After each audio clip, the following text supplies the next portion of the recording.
നമസ്കാരം സുഹൃത്തുക്കളെ. 1940 45 രണ്ടാം ലോക മഹായുദ്ധം 39ലാണ് അത് തുടങ്ങുന്നത്. ഹിറ്റ്ലർ, ജർമ്മനിലെ ഹിറ്റ്ലർ, നാസി ഹിറ്റ്ലർ, അദ്ദേഹത്തിൻ്റെ മോഹങ്ങളാണ് യൂറോപ്പ് പിടിച്ചടക്കണം.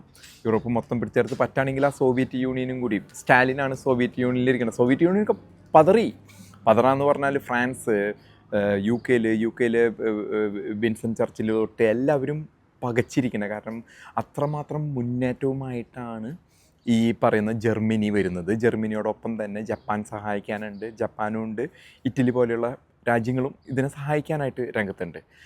അപ്പോൾ അന്ന് യു കെ, അതായത് ഈ 70 രാജ്യങ്ങൾ ഭരിച്ചിരുന്ന യു കെനെ ഉന്നം വെച്ചിട്ടാണ് ഹിറ്റ്ലർ വരുന്നത് പിടിച്ചെടുക്കാനായിട്ട്.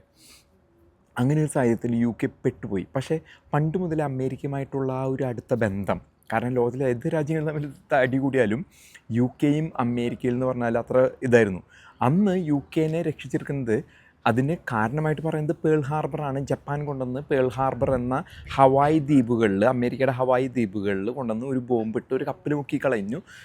ഒട്ടനവധി മെറീൻസ്, അതായത് അല്ലെങ്കിൽ ഇപ്പോൾ പട്ടാളക്കാർ, നേവി അമേരിക്കൻ നേവി പട്ടാളക്കാർ മരണമടയുന്നു. അതൊരു കാരണമായിട്ട് പറയുന്നുണ്ടെങ്കിലും യു കെയെ രക്ഷിക്കുക എന്നുള്ള ലക്ഷ്യവുമായിട്ടാണ് അമേരിക്ക രണ്ടാം ലോക മഹായുദ്ധത്തിൽ ഇറങ്ങുന്നത്.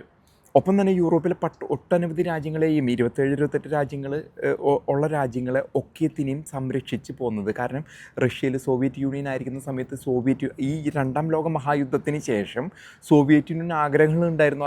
അവരുടെ ഈ പ്രദേശങ്ങൾ വികസിപ്പിച്ച്, ഭൂപ്രദേശം വികസിപ്പിച്ച്, ജിയോഗ്രഫിക്കൽ മറ്റേ യൂറോപ്പിലേക്ക് കടന്നുകൂടി പിടിച്ചടക്കണമെന്നുള്ള മോഹം. ആ മോഹത്തിന് ഒരു തടസ്സം ഉണ്ടാവാൻ തടയിട്ടത് നാറ്റോ ആണ്. നാറ്റോ ആണെങ്കിൽ കൂടി നമ്മൾ മനസ്സിലാക്കേണ്ടത് അതിന് അമേരിക്ക ഉണ്ടെങ്കിലേ നാറ്റോ ഉള്ളൂ എന്നുള്ളതാണ്.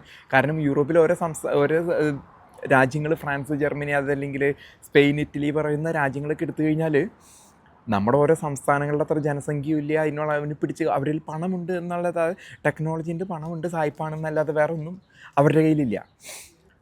ഇറാൻ യുദ്ധം നടക്കുന്ന വേളയിൽ ട്രംപ് ഇതിലേക്ക് കഴിഞ്ഞ 50 വർഷം, നൂറ്റാണ്ടായിട്ട് ലോകം മുഴുവനും പറഞ്ഞുകൊണ്ടിരിക്കുകയാണ്, ഇറാൻ പോണ വഴി ശരിയല്ല, അവർ ന്യൂക്ലിയർ ബോംബ് ഉണ്ടാക്കി കഴിഞ്ഞാൽ ലോകത്തിന് ഭീഷണിയാണ്. ആദ്യമായിട്ട് ഇസ്രായേൽ, രണ്ടാമതായിട്ട് അമേരിക്ക, അതിനുശേഷം യൂറോപ്പിനൊക്കെ അടി കിട്ടുന്നുള്ളത് അവർക്കറിയാം. കാരണം അത്രമാത്രം തീവ്രമായിട്ട് നിലപാടാണ് ഇറാൻ്റേത്.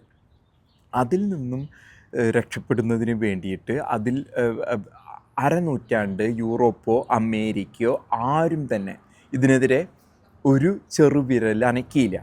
അവസാനം ഇസ്രായേലിൻ്റെ സമ്മർദ്ദം മൂലമാണെങ്കിൽ കൂടി ഒക്ടോബർ 7, 2023 ഇറാൻ്റെ പ്രോക്സികൾ ഇങ്ങനെ ഒരു ഇസ്രായേലിലേക്ക് ഒരു ആക്രമണം നടത്തിയത് ഒരു ട്രിഗറായാൽ പോലും ട്രംപിന് വേണമെങ്കിൽ അനങ്ങാതെ ഇറങ്ങിപ്പോയിരുന്നു. ഒബാമയും ബൈഡനും ക്ലിൻ്റനും ഒക്കെ ചെയ്ത മാതിരി ഇറങ്ങിപ്പോയിരുന്നു. അദ്ദേഹം അത് അവസാനിപ്പിക്കാൻ തീരുമാനമെടുത്തു. ഇത്ര നാൾ ഇവരൊക്കെ പറഞ്ഞിരുന്ന വിഷയമാണ്, ഇവരൊക്കെ മുന്നോട്ട് വെച്ച വിഷയം തന്നെയാണ് ഇറാൻ്റെ കയ്യിലെ ന്യൂക്ലിയർ ബോംബുകളെ പറ്റിയും മിസൈലുകളെ പറ്റിയും അവർ പണിതുയർത്തുന്ന കാര്യങ്ങളെ പറ്റിയും. ഇപ്പോൾ യുദ്ധം തുടങ്ങിക്കഴിഞ്ഞപ്പോൾ ട്രംപ് ഇവരൊക്കെ വിളിച്ചു. ആദ്യമായിട്ട് കീർ സ്റ്റാമർ, യു കെക്ക് മാറി നിൽക്കാൻ പറ്റില്ല അമേരിക്കയുടെ ഈ ഒരു ഇതിൽ നിന്നും. പക്ഷേ കീർ സ്റ്റാമർ പറഞ്ഞു, ഞാൻ ഒന്നും ചെയ്യില്ല, കാരണം എനിക്ക് പേടിയാണ്, എനിക്ക് ഇവിടെ ഇലക്ഷനെ നേരിടണം. 2 എക്സ്ക്യൂസസ് എന്ന് പറയും, ഒഴിവ് കഴിവുകൾ എന്നാണ് അതിന് മലയാളത്തിൽ മതം. എനിക്ക് പിന്നെ എന്നെ ഇവിടുത്തെ പാർലമെൻറ്റിൽ അവരിത് ചെയ്യും, ഞാൻ കേസിലാകും എന്ന് ഒഴിവ് കഴിവ്. അതിന് പിന്നാലെ ഇമ്മാനുവൽ മാക്രോൺ തിരിച്ച് മറുചേരിയായിട്ട് ധാരണ ഉണ്ടാക്കാനുള്ള ഒരു ആവേശമായിട്ടാണ് നടക്കുന്നത്. ഒപ്പം തന്നെ സ്പെയിൻ ജോസ് എന്ന് പറഞ്ഞാൽ അവിടുത്തെ പ്രസിഡൻറ്റ്, ഒരു പയ്യനാണ്, കമ്മ്യൂണിസ്റ്റാണ്. അങ്ങനെ ഇവരൊക്കെ ഒഴിവ് പറഞ്ഞു. അത് കഴിഞ്ഞ് ട്രംപ് എന്ത് ചെയ്തു, എയർഫോഴ്സ് കൊണ്ട് ചെയ്യാവുന്നതൊക്കെ അവർ ചെയ്തു. ഇസ്രായേൽ കിട്ടിയ നിലയ്ക്കൊക്കെ അടിച്ചു. ബോംബിങ് കഴിഞ്ഞ് ഇനിയിപ്പോൾ ട്രംപിന് കരയ്ക്ക് ഇറങ്ങാൻ ഇതില്ല. ട്രംപിൻ്റെ ഐഡിയ എന്ന് വെച്ചാൽ അവിടെ ഒരു വലിയ ട്രാപ്പ് ട്രംപ് പണിതു. ഇപ്പോൾ ഇന്ന് പുറത്തു വരുന്ന വിവരങ്ങൾ പ്രകാരം അന്താരാഷ്ട്ര മാധ്യമങ്ങളൊക്കെ ഒരു 15 ആവശ്യങ്ങൾ അമേരിക്ക മുന്നോട്ട് വയ്ക്കുന്നു. അവിടുന്ന് 10 ആവശ്യങ്ങൾ. അപ്പോൾ അതൊക്കെ രഹസ്യമായ ക്ലോസ് ഡോർ ഡീൽസ് എന്നാണ് ട്രംപ് പറയുന്നതെന്നുണ്ടെങ്കിലും ഇത് പത്രങ്ങൾ ചോർത്തി വന്നിരിക്കുകയാണ്. 10 ആവശ്യങ്ങൾ അത് കണക്കിലെടുക്കുകയാണെങ്കിൽ നമ്മൾ മനസ്സിലാക്കേണ്ടത് അത് ഉണ്ടാക്കാൻ പോകുന്ന പ്രത്യാഘാതം. അതായത് അമേരിക്ക പിരിക്കാൻ പോവാണ് ഇറാൻ്റെ ഒപ്പം ഹോർമസ് കടലിൽ പോകുന്ന ഇത്. ഇപ്പം നമ്മളിതിൽ മനസ്സിലാക്കേണ്ടത് അമേരിക്കയിൽ ട്രംപിന് യൂറോപ്പിനേക്കാളും കൂടുതൽ ബന്ധം ഇവരായിട്ടുണ്ട്, പൂട്ടിനായിട്ടും സി ജിൻപിന്നായിട്ടുണ്ട്. ഒരു ഡീൽ അങ്ങോട്ട് വെച്ച് കഴിഞ്ഞാൽ, ഞാൻ മുമ്പൊരു വീഡിയോയിൽ പറഞ്ഞപ്പോൾ നിങ്ങൾ ഒട്ടനവധി ജനങ്ങൾ എന്നെ വിമർശിക്കുണ്ടായി, കമൻസിലൊക്കെ വന്നിട്ട് പറയുകയുണ്ടായി അത് നടക്കുന്ന കാര്യമല്ല, അങ്ങനെയല്ല, അങ്ങനെ നടക്കില്ല എന്നൊക്കെ എന്നോട് പറഞ്ഞു.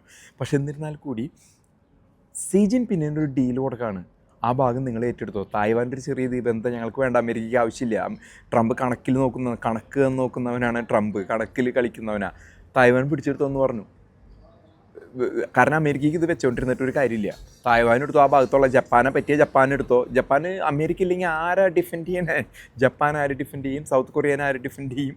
അവിടെയുള്ള ചോട്ടാ മോട്ട വിയറ്റ്നാം, ഇന്തോനേഷ്യ, ഫിലിപ്പീൻസ് തൊട്ട് ഒട്ടനവധി പ്രദേശങ്ങൾ അമേരിക്ക ഉണ്ടെങ്കിൽ അവരുണ്ട്. സിംഗപ്പൂർ, ഇതൊക്കെ ഉണ്ടല്ലോ. ഒറ്റപ്പിടുത്തത്തിനൊക്കെ ചൈനയുടെ വായിലൊതുങ്ങും. ഇനി ഇപ്പുറത്ത് വന്ന് റഷ്യ, സോവിയറ്റ് യൂണിയന് ഒരു മോഹമുണ്ട്. സോവിയറ്റ് യൂണിയൻ പണ്ടത്തെ USSRനെ ഇത് കൊണ്ടുവരണം എന്നൊരു മോഹം ഇവർക്കുണ്ട്. ഈ നമ്മുടെ പൂട്ടിനുണ്ട്. ആ മോഹം ട്രംപ് വിചാരിച്ചാൽ നടക്കും. അത് നടന്നു കഴിഞ്ഞാൽ യൂറോപ്പിൽ നിന്നും മാന്തും. യുക്രൈനിൽ ഇപ്പോൾ ഓൾറെഡി യുദ്ധം നടക്കുന്നുണ്ട്. യൂറോപ്പിൽ നിന്ന് കിട്ടാവുന്ന പ്രദേശങ്ങൾ അങ്ങ് മാന്തി കഴിഞ്ഞാൽ ആര് സംരക്ഷിക്കും? അമേരിക്ക ഇല്ലെങ്കിൽ ഇവർക്കൊന്നും സംരക്ഷണം ഇല്ല. എത്ര സംഘടിച്ചാലും, ഫ്രാൻസും ജർമ്മനി, UK എത്ര സംഘടിച്ചാലും അമേരിക്കയുടെ കയ്യിൽ 11 വിമാനവാഹിനി കപ്പലുകളാണ് കിടക്കുന്നത്. ഒപ്പം തന്നെ അതിനനുസരിച്ചുള്ള നേവി, അതിനനുസരിച്ചുള്ള എയർഫോഴ്സ്, ടെക്നോളജി, പിന്നെ സിവിലിയൻ നിലയിലുള്ള ഗൂഗിൾ, ഫേസ്ബുക്ക് തൊട്ട് എല്ലാ ടെക് ഇൻഡസ്ട്രിയും എല്ലാം അമേരിക്കയുടെ കയ്യിൽ കിടക്കണേ. ഇവരെന്ത് ചെയ്യും? ഇവർക്കൊന്നും ഈ UK കീർ സ്റ്റാമറോ അതല്ലെങ്കിൽ ഫ്രാൻസിലെ ഇമ്മാനുവൽ മാക്രോൺ ഒന്നും വിചാരിച്ചാൽ നടക്കില്ല. അവരെ തന്നെ, അവരുടെ സുരക്ഷ അവർക്ക് സാധിക്കുന്ന കേസല്ല. അപ്പോൾ ലോകം എത്തി നിൽക്കുന്നത് എന്ന് പറഞ്ഞാൽ ഇത്തരൊരു സാഹചര്യത്തിലാണ്. നമ്മളിപ്പം മനസ്സിലാക്കേണ്ടത് എന്താണ് ഈ ഇതിൽ. അതായത് തുടക്കത്തിൽ ഇവർ വേണ്ട എന്ന് പറഞ്ഞപ്പോഴും അത് കഴിഞ്ഞ് ഇറ്റലിയിലെ Giorgio Meloni, Italian prime minister, ഇപ്പോൾ ഈ 2 ദിവസം മുമ്പ് സൗദി അറേബ്യ, ഖത്തർ, ദുബായ് ഒക്കെ കറങ്ങുന്നുണ്ടായിരുന്നു. ഇപ്പോൾ അവർ പറയാണ് ഞാൻ വേണമെങ്കിൽ ഇത്തിരി കപ്പലൊക്കെ തരാട്ടാ, വേണമെങ്കിൽ ഹോർമസ് തൊട്ടില്ല. ട്രംപ് പറഞ്ഞു വേണ്ടാട്ടാ, താങ്ക് യു. മുമ്പ് ആവശ്യം വന്നപ്പോൾ ചോദിച്ചപ്പോൾ തന്നില്ലോ. ഇപ്പം ട്രംപ് കളിക്കുന്ന കളി എന്ന് പറഞ്ഞാൽ ഒരു 1-1.5 കളിയാണ്. കളി എന്ന് പറഞ്ഞാൽ ഇറാനായിട്ട് ധാരണയിലെത്തി. ഇറാനോട് പറഞ്ഞു ഇപ്പോൾ അവിടുത്തെ വിഷം ഉള്ള ആൾക്കാർ കമേനി തീർന്നു, 19 മിലിറ്ററി, സൊലൈമാനി തൊട്ട് ലാരിജാനി തൊട്ടൊക്കെ തീർന്നു. ഇപ്പം ഡീല് നടക്കുന്നത് വ്യക്തമായ ഡീല്, ഇറാനും നല്ലൊരു ഡീലാണ് കൊടുക്കുകയാണ്. നിങ്ങൾ ഇപ്പോൾ 10 ആവശ്യങ്ങൾ അവരുടെ പുറത്ത് വന്നതിൽ ഈ കടലിടുക്കിൽ നിന്ന് കാശ് പിരിക്കണം, അവരുടെ ന്യൂക്ലിയർ ഇത് വികസിപ്പിക്കണം. ട്രംപിനെ സംബന്ധിച്ചിടത്തോളം യൂറോപ്പിനെടുത്തോ, അറബ് രാജ്യങ്ങൾ, ഇവരൊക്കെ കെട്ടിപ്പടുത്ത അറബ് രാജ്യങ്ങൾ, ഇപ്പം ഈ യൂറോപ്യൻ രാജ്യങ്ങളുടെ തലപ്പത്ത് ഭയങ്കര ശോചനീയമാണ്. അവർ ലോകം ഭരിച്ചവരാ. സ്പെയിൻ ഭാഷ സംസാരിക്കുന്ന ഓരോ രാജ്യങ്ങളുണ്ട്. ലോകം മുഴുവനും സംസാരിച്ചിരുന്നു സ്പാനിഷ് ഭാഷ. അതല്ലെങ്കിൽ ഈ UK, ഇതിൻ്റെയൊക്കെ അവസ്ഥ, ഇന്നത്തെ അവസ്ഥ അവർ ഇന്നത്തേക്ക് പോകുന്നത്. അതായത് ട്രംപിനെ പിണക്കിക്കൊണ്ട് അവർക്ക് കിട്ടാൻ പോണ പണി എന്ന് പറഞ്ഞാൽ ഒരു മുട്ടൻ പണിയാണ് കിട്ടാൻ പോകുന്നത്.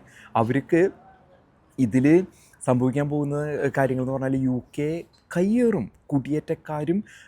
അതായത് ഇന്ന് തന്നെ ഈ പ്രസ്താവന ട്രംപ് അവിടെ പാകിസ്ഥാനിൽ ചർച്ച നടക്കുകയാണ്.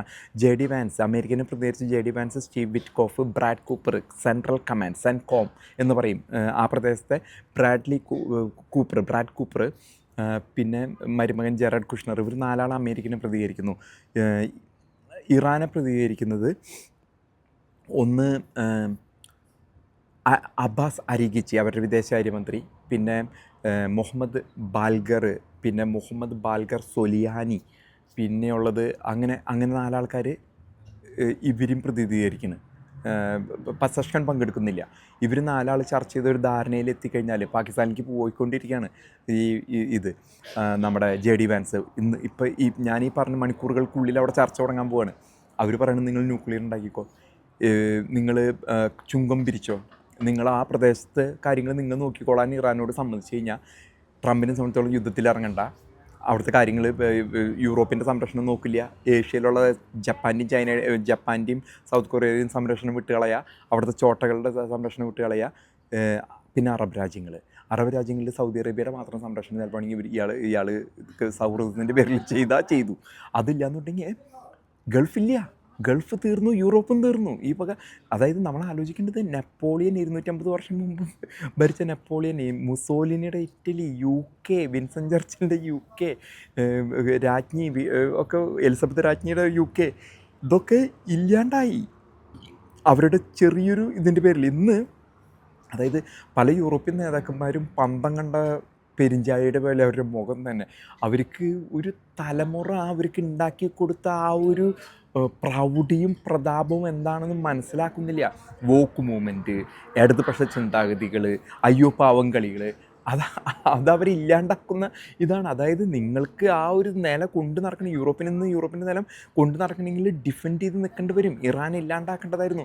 ഇപ്പോൾ ഇയാൾ കീർ സ്റ്റാർമർ ഇവിടെ വന്നിട്ടുണ്ട്, സൗദി അറേബ്യയിൽ പോണ്, ഖത്തറിൽ പോണ്, അവിടെ പോയി വർത്താനം പറഞ്ഞിട്ട് കാര്യമില്ല. കാരണം അറബികൾക്കും ഇത് തന്നെയാണ് കിട്ടാൻ പോകുന്നത് പണി, അറബികൾക്ക് വരാൻ പോകുന്ന പണി. അതുകൊണ്ടാണ് UAE അതായത് ഇവർ മണത്തറിഞ്ഞു പെട്ടെന്ന് ഈ MI6 പോലെയുള്ളതും ഇവരുടെ രഹസ്യാന്വേഷണ വിഭാഗങ്ങളൊക്കെ മണത്തറിഞ്ഞു പ്രശ്നമാണെന്നുള്ളത്. UAE അതുകൊണ്ടാണ് 30 കൊല്ലം പഴക്കമുള്ള ഒരു $3 ബില്യൺ ഇത് പാകിസ്ഥാനോട് തിരിച്ചടക്കി നിങ്ങൾ കടം വാങ്ങിയത്.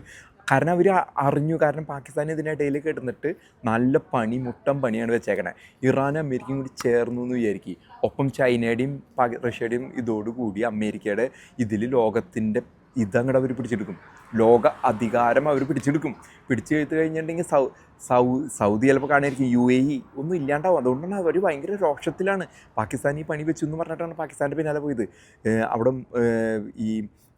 ഈ പറഞ്ഞ UAEയുടെ ഇതുവരെ കെട്ടിപ്പടുത്ത അബുദാബി, ഷാർജ, ദുബായ് പോലെയുള്ള പട്ടണങ്ങൾ, കുവൈറ്റ്, ബഹ്റിൻ, ഇതിലാരൊക്കെ നിലനിൽക്കുന്നത് പറയാൻ പറ്റില്ല. കാരണം അവിടെ ഇറാൻ എണ്ണ വെക്കണ്, വെനസ്വേലയുടെ എണ്ണ അമേരിക്ക വെക്കണം, അമേരിക്കയിലെ എണ്ണ തീർന്നു കഴിഞ്ഞാൽ അവിടെ പിന്നെ എന്ത് കച്ചവടം, കാലക്രമേണ സൂക്ഷിച്ച് പോകും. പിന്നെ അത് കയ്യേറാനായിട്ട് ആൾക്കാർ വരും, പിടിച്ചടക്കാനായിട്ട് ഇറാൻ തന്നെ ചെല്ലും. കാരണം ഇറാൻ്റെ വിശ്വാസമായിട്ട് ഒട്ടും ബന്ധമില്ല. ഇറാൻ ഷിയാണ്. അവർ വിചാരിക്കും അമേരിക്കയുടെ ആശ്രിതത്തോടുകൂടി ആ ഭാഗം പയ്യെ കയ്യേറി കഴിഞ്ഞാൽ എന്തായി. യൂറോപ്പിൻ്റെ സ്ഥിതി അത് തന്നെയാണ്. യൂറോപ്പിൽ റഷ്യ പകുതി എടുത്തു, ഇവർ പകുതി എടുത്തു, വീതം വെച്ചു, ആഫ്രിക്കനും വീതം വെച്ച് ഇവരെടുക്കുന്ന സ്ഥിതിയിലേക്കാണ് ഇന്നത്തെ. കാരണം ട്രംപ് ഗതി കെട്ടു. ഇത്ര നാളും കോടാനുകോടി രൂപ ചിലവാക്കി ഇവരെ യൂറോപ്പിനെയൊക്കെ കൊണ്ടു നടന്നു, അറബ് രാജ്യങ്ങളെ കൊണ്ടു നടന്നിട്ട് ആവശ്യം വന്നു കഴിഞ്ഞപ്പോൾ ഒരുത്തനുമില്ല. ട്രംപ് ഗതി കെട്ട് കാരണം ആ ഹോർമസ് കടലൊടുക്കിലേക്ക് ഇമ്മാനുവൽ മാക്രോൺ ഫ്രാൻസിൽ നിന്ന് ഒരു കപ്പൽ വിട്ടു. അതല്ലെങ്കിൽ ഇവിടേക്ക് വിട്ടു. HMSൻ്റെ അവരുടെ കപ്പലുകളുണ്ട്, നമ്മുടെ UKയുടെ. ഇവരാരും ഒരു പിന്തുണയില്ലാണ്ട് ഇവർ പിൻവാങ്ങി. ഇപ്പം അവർക്ക് പിടികിട്ടി, MI6 പിടികിട്ടി. ധാരണ പ്രകാരം വരാൻ പോകുന്നത് ഇറാനും അമേരിക്കയായിട്ടുള്ള ധാരണയാണ്. ഇന്നലെ വരെ ബോംബ് ചെയ്തിട്ടുണ്ടാവും, പക്ഷേ ധാരണ JD വാൻസ് ആ ധാരണ ഇതിലേക്ക്, അതായത് ഡോളർ, അതായത് ട്രംപിന് ഡോളർ കണ്ടു കഴിഞ്ഞാൽ ട്രംപ് കണ്ണു ചിമ്മും. ട്രംപ് പറയും ഓക്കെ, ഇറാൻ പറയണത് ഇത്രം താങ്കളെടുത്തോ, ഇതൊക്കെ താങ്കളെടുത്തോ എന്ന് പറഞ്ഞിട്ട് ഗ്രീൻലാൻഡ് അതും പറയുന്നുണ്ട് ട്രംപ്. ഗ്രീൻലാൻഡ് അദ്ദേഹത്തിന് മോഹങ്ങളുണ്ട്, വലിയ അമേരിക്കയ്ക്ക് വേണ്ടിയുള്ള മോഹങ്ങളുണ്ട്. അപ്പോൾ ജനാധിപത്യത്തിൽ നിന്നും ചിലപ്പോൾ വഴുതി മാറും. ചൈന റഷ്യ പോലെയുള്ള മാർഗങ്ങളിലേക്ക് ലോകം മാറുന്ന സ്ഥിതിയാണ് കാണുന്നത്. നമ്മളൊക്കെ ഇന്നും അനുഭവിക്കുന്ന ആ ഒരു മനുഷ്യാവകാശങ്ങളൊക്കെ ചിലപ്പോൾ തീർന്നു തന്നെ വരാം. കാരണം അത്തരത്തിലേക്ക് വലിയ രാജാക്കന്മാർ ഭരിക്കുന്ന ലോകത്തിലേക്കായിരിക്കും പോകുന്നത്. യൂറോപ്പിന് മുട്ടം പണി കിട്ടും. തലമുറ, അതായത് താനിരിക്കേണ്ടടുത്ത് താനിരുന്നില്ലെങ്കിൽ ആ സ്ഥാനത്ത് നായ കയറിയിരിക്കുന്ന സ്ഥിതിയാണ് യൂറോപ്പിൻ്റെ സ്ഥിതി. ഒപ്പം തന്നെ അറബ് രാജ്യങ്ങൾക്ക് വേണമെങ്കിൽ നാറ്റോനെ പിടിച്ചുകൊണ്ട് സുഖമായിട്ട് യൂറോപ്യൻ രാജ്യങ്ങൾ അവർ പറഞ്ഞാൽ കേൾക്കുന്ന കുറേ യൂറോപ്യൻ രാജ്യങ്ങളുണ്ടായിരുന്നു, അവർ കൊണ്ടുവരായിരുന്നു. അപ്പോൾ ഇത് സംഭവിക്കാൻ പോകുന്നത് അമേരിക്കയും ഇറാനും കൂടി ഒരു ധാരണയിലെത്തിയാൽ ഇവർക്കൊക്കെ നല്ല പണിയാണ്. ഇതിൽ ചൈനയുടെ ആശീർവാദമുണ്ട്, ചൈനയുടെ വ്യക്തമായ ആശീർവാദം ഈ ചർച്ചയ്ക്കുണ്ട്. ചൈനയോട് പറഞ്ഞോ നിങ്ങൾക്കുള്ള എണ്ണ ടോളില്ല, കൊണ്ടുപൊക്കോളാൻ പറയുന്നതെന്ന് വിചാരിക്കും. റഷ്യയും ഇതിൽ താല്പര്യരാണ്, പാകിസ്ഥാനുണ്ട്, അമേരിക്ക ഉണ്ട്. ചൈനയും റഷ്യയും അമേരിക്കയും കൂടി ഒരു തീരുമാനം എടുത്തു കഴിഞ്ഞാൽ പിന്നെ ആരുണ്ട് ഇവരെ തകർക്കാൻ? ആരുണ്ട്? കീർ സ്റ്റാർമർ സൗദി അറേബ്യയിൽ മുഖം കാണണം അയാളുടെ. ആകെ ഒരു ഇതിൽ പെട്ട് കിടക്കുക. ഇന്ന് മാർക്ക് റൂട്ട്, അതും കൂടി പറഞ്ഞ് ഞാൻ ഈ വീഡിയോ അവസാനിക്കാം. മാർക്ക് റൂട്ട് എന്ന് പറഞ്ഞാൽ നാറ്റോയുടെ തലവനാണ്. ഈ പറഞ്ഞ രാജ്യങ്ങളുടെയും അമേരിക്കയും കൂടി. അദ്ദേഹം ഗതി കെട്ട് ഇവിടെ വന്നു. ട്രംപ് വലിയ കാര്യമായിട്ടൊന്നും അദ്ദേഹം അവർ സുഹൃത്തുക്കളാണ്, വ്യക്തിബന്ധം. കഴിഞ്ഞവണൊക്കെ ഞാൻ ശ്രദ്ധിച്ചിട്ടുണ്ട്. മാർക്ക് റൂട്ട് വളരെ താല്പര്യത്തോടു കൂടിയാണ് ട്രംപിൻ്റെ അടുത്ത് സംസാരിക്കുന്നതും ട്രംപ് അതിനെ അംഗീകരിക്കുന്നതും ഇതും. പക്ഷെ ഇന്ന് വന്നപ്പോൾ അദ്ദേഹം അടുക്കാൻ തയ്യാറല്ല. ട്രംപ് പറഞ്ഞു കഴിഞ്ഞു, യുദ്ധം കഴിഞ്ഞു, സമാധാനമായി. കാരണം ട്രംപ് പെട്ടെന്ന് ഗ്രൗണ്ട് ഫോഴ്സസിനെ ഇറക്കിങ്ങി. ട്രംപ് പറഞ്ഞു യുദ്ധം കഴിഞ്ഞു, ഇനിയിപ്പം ഞങ്ങളിത് ധാരണയിലെത്തുന്നുണ്ട്, പാകിസ്ഥാനിൽ ചർച്ച നടക്കുന്നു. ഇന്നിപ്പോൾ ഏതാനും മണിക്കൂറിൽ അവിടെ ചർച്ച തുടങ്ങും. പാകിസ്ഥാനിൽ ഞാൻ ഈ സംസാരിച്ചുകൊണ്ടിരിക്കുന്ന ഏതാനും മണിക്കൂറുകൾക്കുള്ളിൽ പാകിസ്ഥാനിൽ ചർച്ച നടക്കും. ചർച്ച നീണ്ടു പോകുന്നതാണ് പറയുന്നത്. ചിലപ്പോൾ ഈ 2-3 ദിവസം ഇരുന്ന് ചർച്ച ചെയ്യേണ്ടി വരും. ആ ചർച്ചയിൽ JD വാൻസ് ഭയങ്കര വിദഗ്ധനായ അയാൾക്ക് ഈ യുദ്ധം ഇഷ്ടമല്ല. അയാൾ ഇറാന് വഴങ്ങി കൊടുത്ത് പറയണത് ഞങ്ങൾക്ക് പ്രശ്നം ഉണ്ടാവരുത്, യൂറോപ്പിനെ ഗൾഫ് രാജ്യങ്ങൾ ആരെ വേണമെങ്കിൽ എന്ത് വേണമെങ്കിൽ ചെയ്തു എന്ന് പറഞ്ഞു കഴിഞ്ഞാൽ വലിയ പ്രശ്നം, നമ്മുടെ മലയാളികൾക്ക് വലിയ പ്രശ്നം ഉണ്ടാവും. ഗൾഫ് ഇല്ലാതാവും, ഗൾഫും തീർന്നു, യൂറോപ്പും തീർന്ന അവസ്ഥയിലേക്കാണ് ലോകം പോകുന്നത് എന്ന് വേണം നമുക്ക് മനസ്സിലാക്കാനായിട്ട്.